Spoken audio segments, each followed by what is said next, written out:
मैं धन्यवाद दूंगा कि आप आदेश ले आए।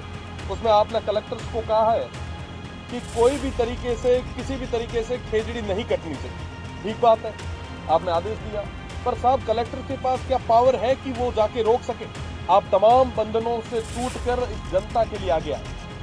देखिए, सिंबल कोई पार्टी दे सकती है, पर वोट तो आखिर ये लोग देंगे ना साहब। इन लोगों ने ही तो हमें प्रदेश और देश की पंचायतों में भेजा है। हम सभी की एक नैतिक जिम्मेदारी भी है, हम इनके लिए स्टैंड लें। अगर आज स्टैंड नहीं लिया तो ये लोग माफ नहीं करेंगे। बैंक है तो ये हमारी ताकत है साहब, इसको खत्म क्यों कर रहे हैं? ये विकास के नाम पे विनाश इन लोगों के गले में क्यों डाल रहे हैं? और ये कौन से लोग हैं जो 65 और 71 के उस दौर में मजबूती से जिन्होंने लड़ाई लड़ी, आज के समय में वो कहां जाएंगे? सदन में आप पहुंचे हैं, लंबा आंदोलन के बाद में बड़ी एक तरह से अपने आप में अचीवमेंट है, और आपको क्या आश्वासन मिले हैं, क्या तैयारी है और कहाँ अब स्टैंड करता है आपका आंदोलन, आगे की क्या रणनीति है? देखिए, खेजड़ी बचाने को तमाम पक्ष और विपक्ष के लोग आगे आए, मैं उनका आभार व्यक्त करता हूं। विशेषकर साधु संतों का आभार व्यक्त करता हूं, विष्णुई समाज का आभार व्यक्त करता हूं, छत्तीसी कौम के वो तमाम पर्यावरण प्रेमी जो थे उनका आभार व्यक्त करता हूं, जिनका प्रत्यक्ष और अप्रत्यक्ष रूप से सहयोग रहा। ये किसी व्यक्ति की लड़ाई नहीं थी, ये हम सभी की एक नैतिक जिम्मेदारी भी थी। अंधाधुंध कट रही खेजड़ियों के खिलाफ तमाम जो जागरूक लोग आगे आए, इतने दिन तक धरने पे बैठे, साधु संतों ने अनशन किया और उनकी बदौलत तमाम चीजें हो पा रही। सरकार स्टैंड ले रही है, मैं सरकार का आभार व्यक्त करता हूं, पर आज भी कई सारी चीजें जो है वो छूट रही। पहली बार 27 अगस्त 2025 को संत समक्ष एक मीटिंग हुई, कहा गया कि कानून आएगा। उसके बाद गवर्नर अभिभाषण के रिप्लाई में भी ये कहा गया कि हम जल्दी कानून लाएंगे। इन तमाम चीजों में भी काफी समय जो है वो बीता है, और जिस तरीके से अभी ये समय निकल रहा है उस तरीके से जो खेजड़ियों की कटाई है वो भी लगातार बढ़ रही। कल एक आदेश आया है, मैं धन्यवाद दूंगा कि आप आदेश ले आए। उसमें आपने कलेक्टर्स को कहा है कि कोई भी तरीके से, किसी भी तरीके से खेजड़ी नहीं कटनी चाहिए। ठीक बात है, आपने आदेश दिया, पर साहब कलेक्टर के पास क्या पावर है कि वो जाके रोक सके? टेंडेंसी एक्ट में आज भी 100 रुपए जुर्माना है। अगर कलेक्टर कहीं जाके खड़ा होकर अगर कह भी दे तो भी कानूनन तौर पे वो रोक नहीं सकता। आप अगर वाकई चाहते हैं तो अनुच्छेद 213 के तहत आप अध्यादेश लाएं। सरकार के पास ताकत है कि अध्यादेश आ सकता है, तो अध्यादेश क्यों नहीं ला रहे हैं आप? मेरा निवेदन है कि आप मजबूत ठोस कदम उठाएं। आप जो कर रहे हैं मैं उसके लिए आभार व्यक्त करता हूं, पर आज भी कुछ चीजों की जरूरत है। साधु संत आमरण अनशन पे बैठे, ये ठीक नहीं है, सभ्य समाज में इसकी जगह नहीं है, पर फिर भी तमाम चीजों की आज भी जरूरत है। मुझे लगता है उस और भी डिसीजन लेना चाहिए।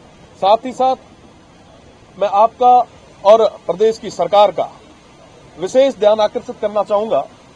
बाड़मेर, जैसलमेर, बीकानेर और फलौदी की तरफ जो हमारी लैंड अलॉटमेंट चल रही है, आपको जानकर बड़ी हैरानी होगी कि अभी तक 30 लाख बीघा जमीन के आसपास जो है वो आवंटन होने वाली है, आधी से ज्यादा हो चुकी है।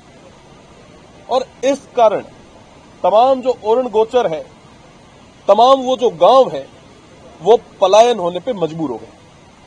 कल मैं बालेसर में ओरण यात्रा में शामिल हुआ। आपको जानकर ये बड़ी हैरानी होगी कि वो पिछले 22 से 23 दिन से लगातार पदयात्रा कर रहे हैं। और पदयात्रा किस लिए कर रहे हैं? क्योंकि साहब उनके घर उजड़ रहे हैं। आपने बिना भौतिक सत्यापन किए जो जमीनें अलॉट की है उसके अंदर उन तमाम लोगों के घर आ रहे हैं।